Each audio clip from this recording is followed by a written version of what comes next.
Saudara sekalian, Shalom. Sangat senang kita bisa bersua kembali dalam acara renungan pagi. Mulai hari ini ke depan, saya ingin membawa renungan dari kitab Wahyu.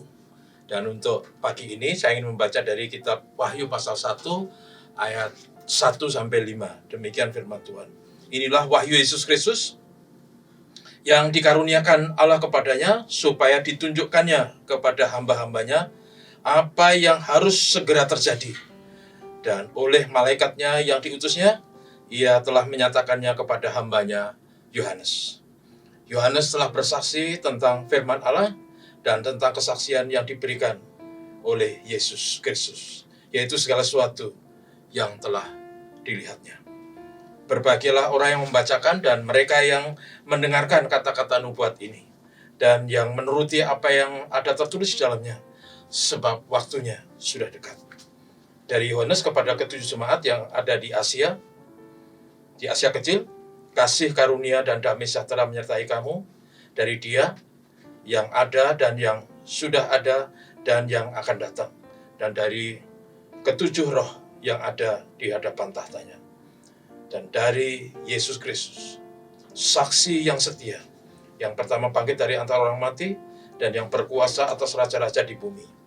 Bagi Dia yang mengasihi kita dan yang telah melepaskan kita dari dosa kita oleh darahnya. Demikian jauh pembacaan firman Tuhan, saudaraku, saudara yang kasih. Kitab Wahyu adalah kitab yang bentuk dan isinya berbeda dengan semua kitab-kitab yang ada di dalam Alkitab.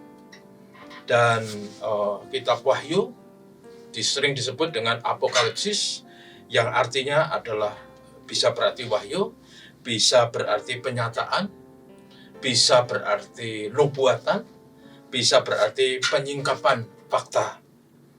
Lalu apa yang diungkapkan dalam fakta-fakta itu, saudara, kalau kita perhatikan kepada kitab suci, maka kita tahu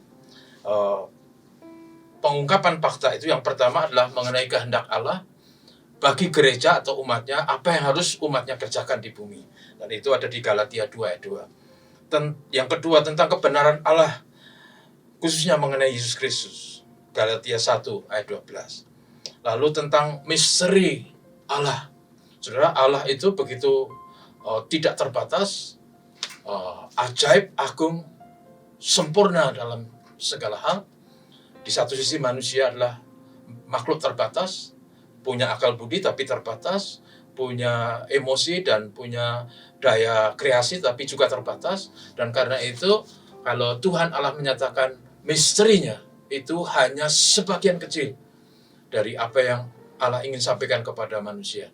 Karena kalau misteri Allah itu disampaikan dalam arti seluas-luasnya secara komprehensif, manusia tidak akan sanggup memahaminya. Nah, misteri itu salah satunya juga mengenai Yesus Kristus.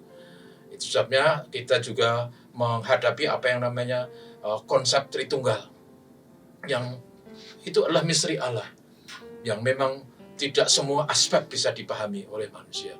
Karena kalau manusia bisa memahami semua aspek Allah pencipta itu, berarti Allah tidak lebih hebat dari manusia. Kemudian penyataan yang berikutnya adalah penyataan tentang kuasa, keadilan, dan kekudusan Allah. Termasuk di dalamnya di situ Allah ingin menyatakan hukuman bagi orang fasik, bagi orang-orang yang tidak mau mendengar dan mentaati sabda Tuhan. Dan penyataan itu sepenuhnya adalah inisiatif Allah, supaya manusia mendapatkan pemahaman seperlunya tentang Allah, supaya manusia bisa mengerti kehendak Allah, dan supaya umat percaya bisa hidup kudus dan benar sebagai gereja, satu-satunya institusi yang didirikan Yesus di bumi. Kami selalu katakan gereja yang kudus dan persekutuan Roh Kudus. Dan dengan demikian maka Allah menyatakan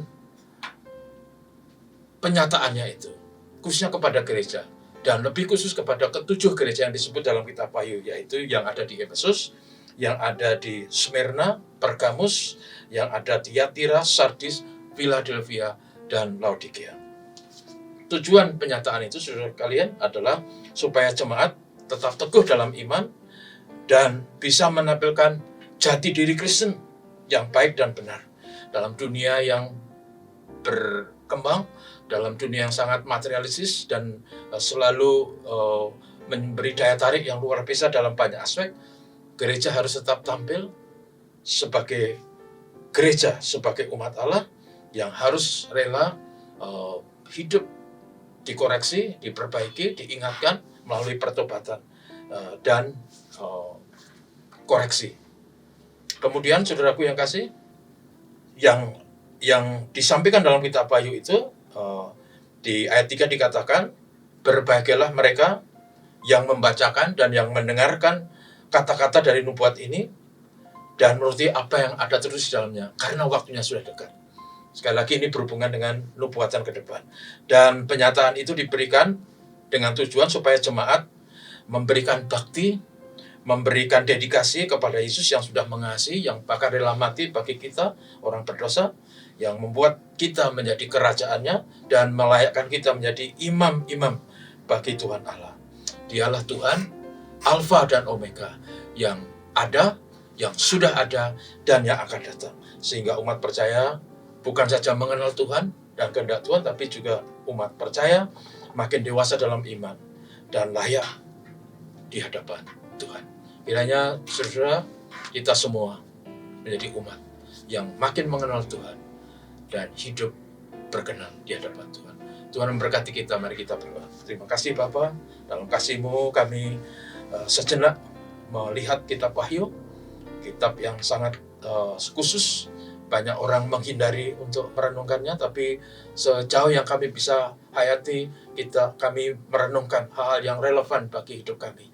Banyak hal kami tidak mengerti, tapi kami ingin melaksanakan, mengimplementasikan apa yang kami mengerti dari nubuatan kitab Wahyu.